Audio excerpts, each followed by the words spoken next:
Magandang umaga po ha. Kami po ay nanananghalian ngayon sa Paris. Ito yung aming huling tanghalian bago bumalik na kasi. Nako, ako ay natatawa na naman.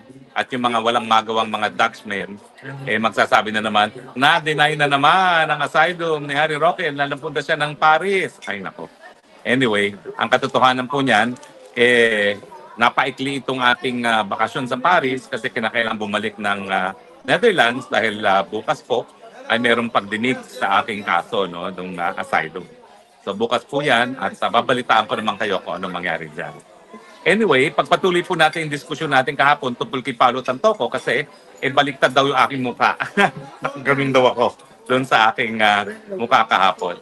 Well, pasensya na kayo kasi nakalock pala yung aking screen, no? At pag nakalock sa screen, yun na, nagiging baliktad yung mukha sa broadcast. Pero ngayon po, hindi naman baliktad ang mukha. Nandito kami, nagtatanghalian, bumabati yung waiter.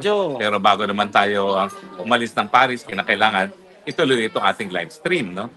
So, ang bagong balita po, yung nakita kong police report ay pinablish na nung veteranong mamamahayag na si Bobby Tiglaon. At nakasulat nga doon, nakasama sa mga companions ni Tantoco nung siya'y pumanaw, ay walang iba kundi yung Mrs. na si Dina Arroyo Tantoco at saka si Liza Araneta Marcos. Meron ding pinost si Bobby Tiglao na parang nagkaroon ng request ng travel restrictions para doon sa mga kasama ni Tantoco, no?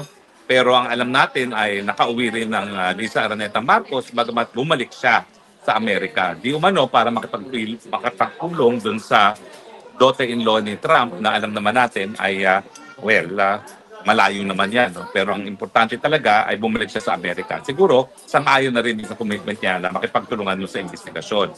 Pero ang inaabangan natin, ano ba talaga ang resulta ng investigasyon? Kasi doon sa naunang nakita ko, may mga krimen na nabanggit na posibleng managot si Liza Araneta Marcos. Ang mga krimen na yan, kasama na nga yung reckless endangerment dahil nga di umano, may nag-utos na wag mo nang tumawag ng saklolo dahil pag natulog daw itong si Paulo Tantoco, okay na siya, no? Para bagang bihasa sila sa epekto ng cocaine. At saka meron pa yung drug use, no? At saka yung transportation ng mga pinagbabawal na droga. So anyway, malalaman po natin yan sa taktang panahon kung ano talaga ang magiging resulta ng investigasyon. At hindi naman po pwedeng forever ang investigasyon. Kailangan matapos yan. At since nangyari yan ng Marso, anong buwan na po ngayon? Mag-Agosto na sa susunod na buwan. Inaasahan natin matatapos na yan at lalabas ang buong kwento kung ano talaga naging papel ni Liza Araneta Marcos. Pero alam nyo, talagang there is a God. Kasi matapos nilang sumipsip at talagang kumuha ng appointment kay President Trump, lumabas itong balitang ito, no, na nagkukumpirma ng kinamatay ni Paulo Tantoco ay cocaine overdose. So ano kaya ang sasabihin ni Trump kapag nagpakita si Liza Araneta Marcos sa kanya, no? Alam naman natin na si Trump nagsabi na parang si Tatay Duterte that he hates drugs. At saka siya maglulunsad ang sarili niya war on drugs. So good luck sa inyong mag-asawa kapag kayo'y pumapil-papel kay Trump na alam na ngayon na ikaw ay dawit sa isang cocaine overdose incident dyan sa Beverly Hills, California. Ang sa akin lang, umamin ka na, Liza Araneta Marcos. You are a lawyer. You are an officer of the court. Umamin ka na. Kung ikaw ay gumagamit ng pinagbabawal ng droga, aminin at magparehab. At dahil ikaw ay esposo ng presidente, chances are, gumagamit din ang iyong esposo, gaya ng sinabi ni Cathy Binat at gaya ng sinabi ng confidential agent ni Agent Morales at ng mga PIDEA agents na nagbigay ng ebidensya kay Tatay Digong na gumagamit nga daw ng droga si Marcos Jr. pag siya'y bumibisita ng Davao kasama ang mga alta de pamilya ng Davao. No? So sa akin, mas mabuting umamin ka na kaysa maunahan ka pa ng investigation report ng police sa LA Police. At kahit anong plan siyang gawin nyo dyan, at nabalita kasi na may mga Asian na mga nakasuit na pumunta dun sa Beverly Hills Station na siguro dahilan kaya ngayon medyo classified as top secret investigation itong pangyayaring ito, hindi mo mapaplansya ang katotohanan dyan. Kung sa tingin mo sa Pilipinas, kayang-kaya mo lahat, yan sa Amerika, hindi mo kakayanin. Lalo na droga ang pinag-uusapan. Ang tingin ko, lalabas at lalabas ang totoo, mas mabuti kung umamin ka na. Huwag mo nang antayin ang report kung saan ikukumpirma na isa ka sa mga persons of interest o kaya naman kakasuhan dahil sa reckless endangerment at saka possession and use of narcotics sa Amerika. Abay, come to think of it, no? Baka ikaw ay pinakaunang first lady na dawit dyan. Another first for bagong Pilipinas, no? Talaga nga naman ang mga Marcoses, no? Napakadaming mga record na binibigay sa ating Pilipinas. Nakakahiya nga lang. Pero sa tingin ko, sa pag-iisip nila, basta nasa balita sila, happy pa rin sila, no? Diba? Iba talaga mag-iisip kapag naka-influence ng cocaine. Kaya mga kaibigan, ha? Say no to cocaine, say no to drugs dahil nakakasira talaga ng buhay ang mga droga niyan. Tignan ninyo ang mangyayari sa mga Marcos pag nagkaroon ng konfirmasyon na dawit itong Lisa Araneta Marcos dito. Ano na mangyayari sa mga Marcoses? Tapos na po yan. Kahit anong sabihin ni Anse Claire, hindi na po niya mapaplansya ang gusot na yan at hindi na siya mapapatawad sa kahihiyan na ibinigay niya sa bayan pag nakumpirma po ang kanyang paggamit ng droga at yung kanyang papel doon sa pagpigil ng pagkuha ng tulong para kay Paulo Tantoco. At ulitin ko po, pagkaman tayo nakikiramay sa pamilyang Tantoco, sana po, ipaglaban naman nila ang katarungan para sa kanilang namatay na kaanak.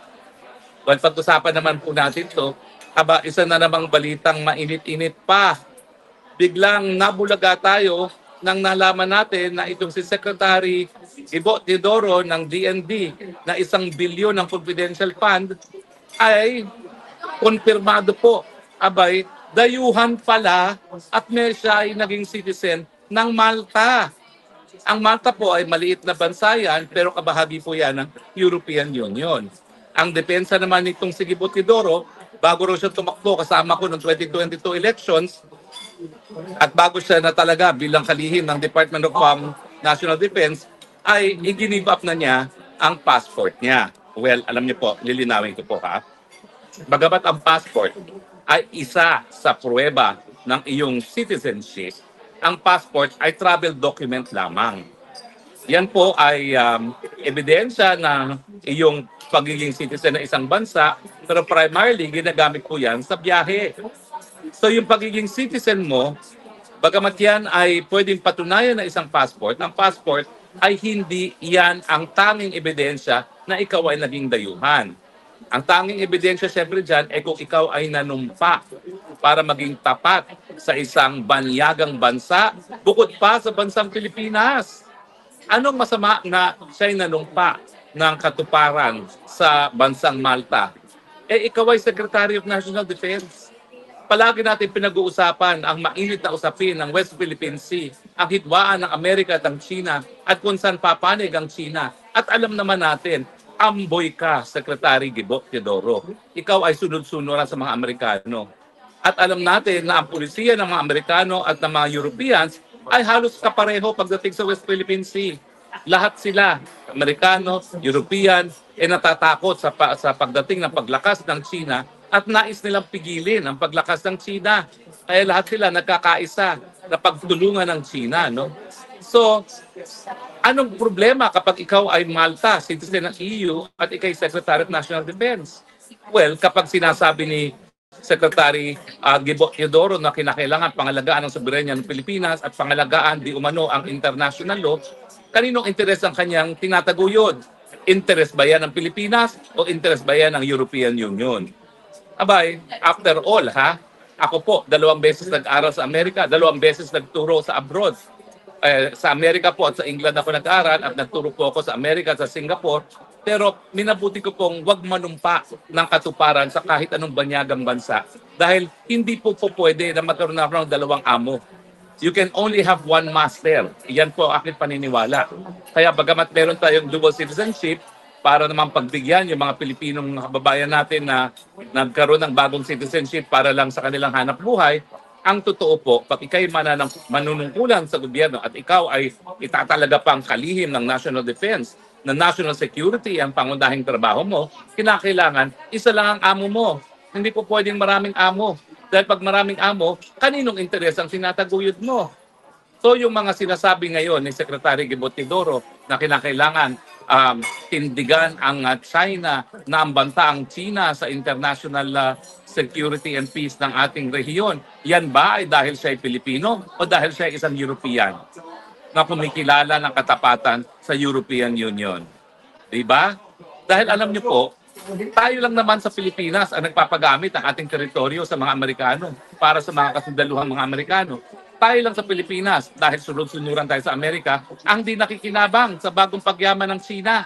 Tignan nyo naman ang Thailand, tignan nyo ang Indonesia, tignan nyo ang Malaysia, tignan nyo kung ganong karaming damukal na dolyares ang ini-invest ng mga Chinong mga ngalakal at mga namumuhunan sa mga bansang Thailand, Indonesia, Malaysia at Vietnam, at ikumpira mo dun sa limos na binibigay nila sa Pilipinas. Ikumpira nyo yung milyon-milyong mga turista na dumarating galing sa China, sa Thailand, sa Indonesia, Malaysia at Vietnam, at tignan nyo, halos wala nang mga Chinong pumupunta sa Pilipinas. Bakit? Dahil nga inaaway natin ang China.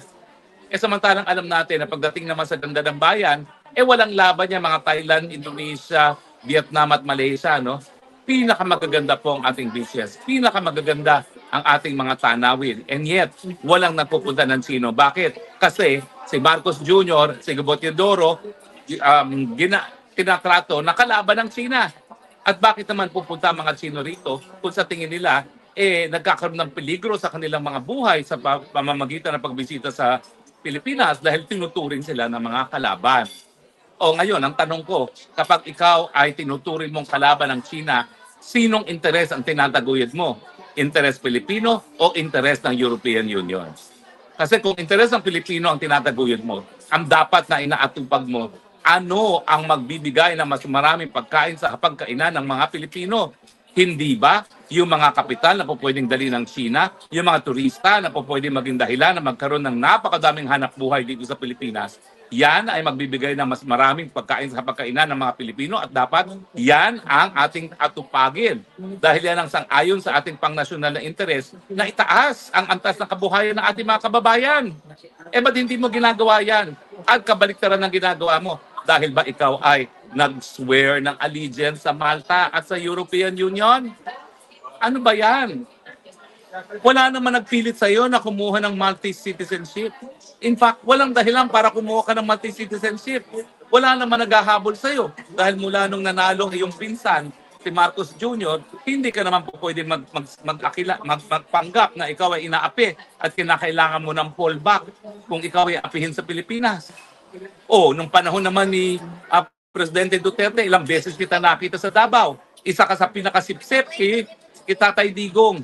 At matapos na maging presidente ang Tatay Digong at kinidnap sa dahig, ang hindi ko maintindihan, sa kabila na yung kasipsipan kay Tatay Digong, isa ka pang naging promotor at taga-implement ng pag-ngidnap kay Tatay Digong. Ano ba yan? Ang taas ng respeto ko sa iyo Dahil number 1 ka sa bar, number 1 ka sa klase mo sa UP Law, bagamat hindi tayo magkapatch, no? Pero bakit ganun?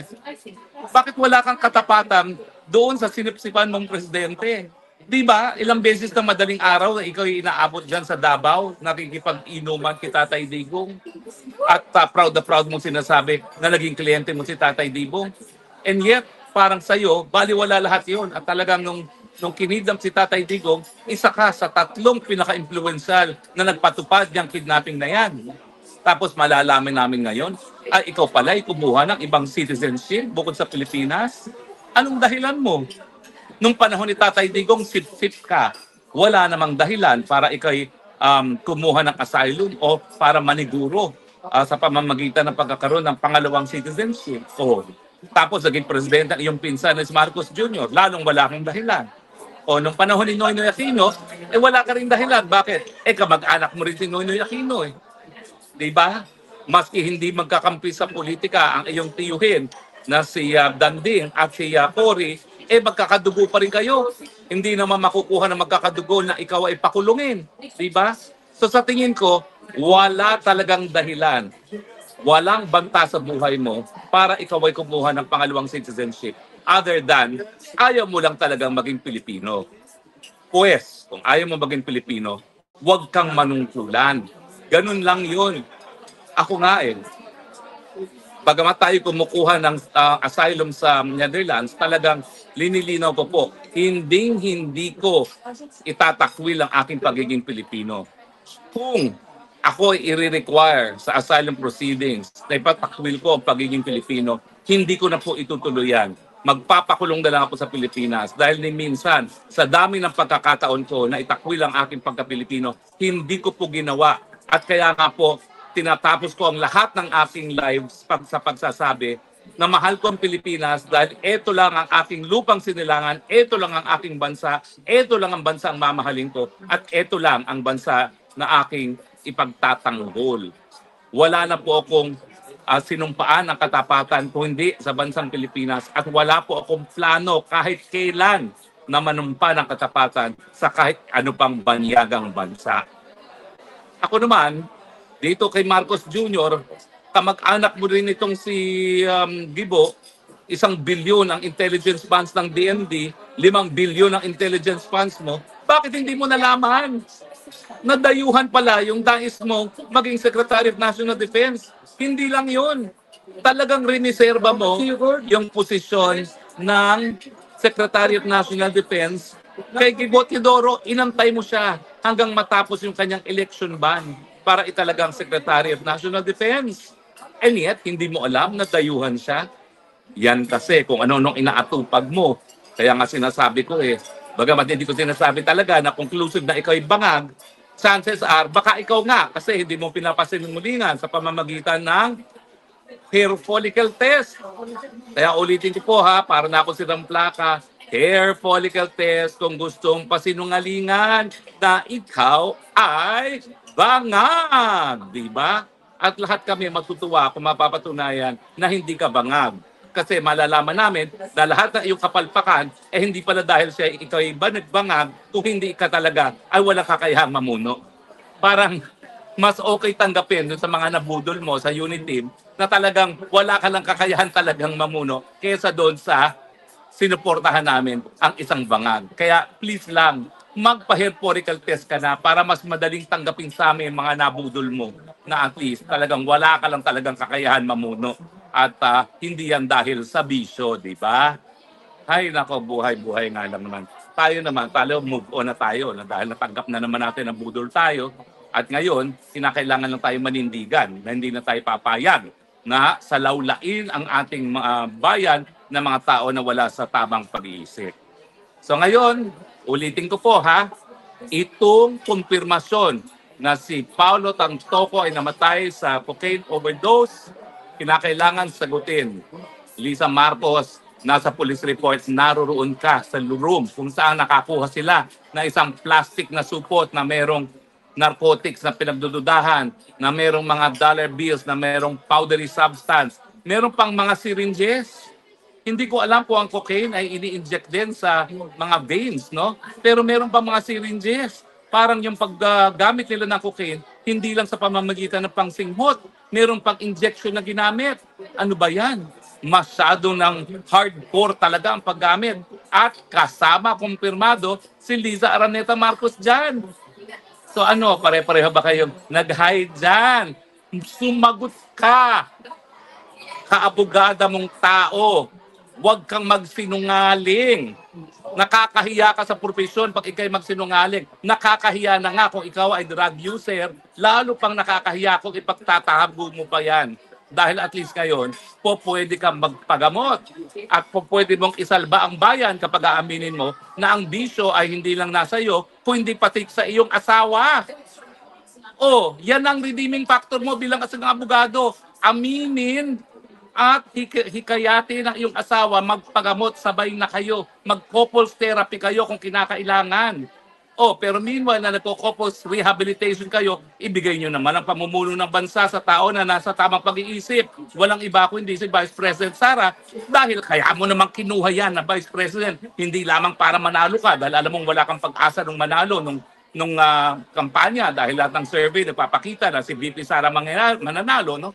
Pero at least, pinili mo siya para kung hindi mo kayang mamuno, kampante ka sa magiging pamumuno ni Inday Sara. Di ba? Pinili mo siya. Binilit mo pa nga. Binula pa nga ni Amy Marcos yan . So ngayon, panindigan ninyo yung iyong pinili na Vice President. Kung ikaw ay nagkaroon ng kumpiyansa tumakbo para siya ay maging Vice President, sana naman buong kumpiyansa mo ngayon na kaya niya ang mamuno ng bayan ngayong ikaw at ang iyong esposo ay magpaparehab. Yan na po talaga ang pinaka mabuti niyong gawin. Okay? Eh, bukod siyempre sa pag-amin. Pero ngayon, parang miski hindi ka na umamin eh. Kumbensado na ang buong bansa.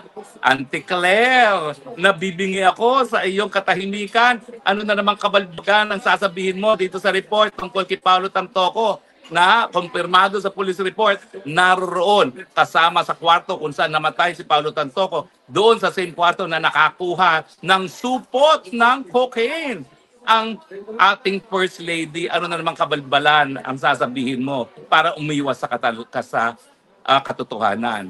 Pero gaya ng sinasabi ko, I love Auntie Claire. Mapapabilis ang pag-alis kay Marcos dahil sa kanya. We love you. Huwag kang aalis dyan. Kailangan ka namin ng mas mapabilis ang pagpalit sa tao na walang kakayahang mamuno. Nako, nandito po ako sa restaurant, kaya hindi ako masyado po pwede magtititili. Pero ganun pa naman, nagtititili na rin ako sa galit dito, no? Dahil hindi na po pwedeng ano tawag doon, masuppress yung damdaming galit na galit ka na. Insulto na sa mamamayang Pilipino yan. Ano ba yan? Kriminal na First Lady, addict na First Lady. Ano ba yan? Pinagtatawanan na tayo, tapos pupunta ka ngayon doon kay Trump. Huy, mahiya kayong dalawang mag-asawa, ha? Sasabihin ni Trump, oh, have you had your cocaine today, Mr. President, Madam First Lady? Buti na lang, hindi kayo mapagbigyan ni Trump dahil Trump, like Duterte, hates drugs. Diba? O ano, sasama ka ba sa Amerika, Lisa Araneta Marcos? O, siguro pag sumama ka, meron ka immunity. Pero kahiya-hiya ka naman kung sumama ka pa. Eh talaga pag sumama ka, super kapal mo ka na talaga. Talaga naman, yan lang masasabi ko. Wala ka ng kahihiyan sa sarili. Pag matapos nitong pag-release ng findings ng Beverly Hills Police, eh ikaw ay sumama pa, no? Nakakahiya ka na talaga. Anyway, sasakay na po kami ng tren pabalik ng Dahig. Pero, kinailangan mag-vlog dahil napaka-importante ng pag-uusapan natin. Ang presidente na wala sa tamang pag-iisip, walang mabuting magagawa sa bayan. At ang Secretary of National Defense na ang kanyang katapatan ay nasa dayuhan, wala pong pang-national na interes ng Pilipino ang matataguyod. Ako naman po, voluntaryo lahat ng ginawa mo, Secretary Gibo. I'm appealing to your sense of decency. Iwanan mo na yan. Dahil alam natin, nung ikaw ay nanumpa ng katuparan sa Malta, alam namin na kulang talaga ang pagmamahal mo sa Pilipinas. Okay lang yon. 110 million naman po mga Pilipino. Marami pang mas nagmamahal sa inyo. Dahil kami, may mga pagkakataon magpalit ng citizenship, hindi po ginawa. Hayaan nyo na po, doon sa tunay na nagmamahal ang mga laga ng pang-national na interest, lalo na ng seguridad ng Pilipinas. Agree ba ho kayo or not? Well, text section lang po ang inyong mga reaksyon. At meanwhile, maraming salamat po sa inyong patuloy na pagtangkilik, ha? At hanggang bukas, ito po yung Smokes ng Bayan nagsasabi, I love you, my only country, the Philippines. You are my only country, and therefore the only country that I will love. God bless the Philippines. Bye!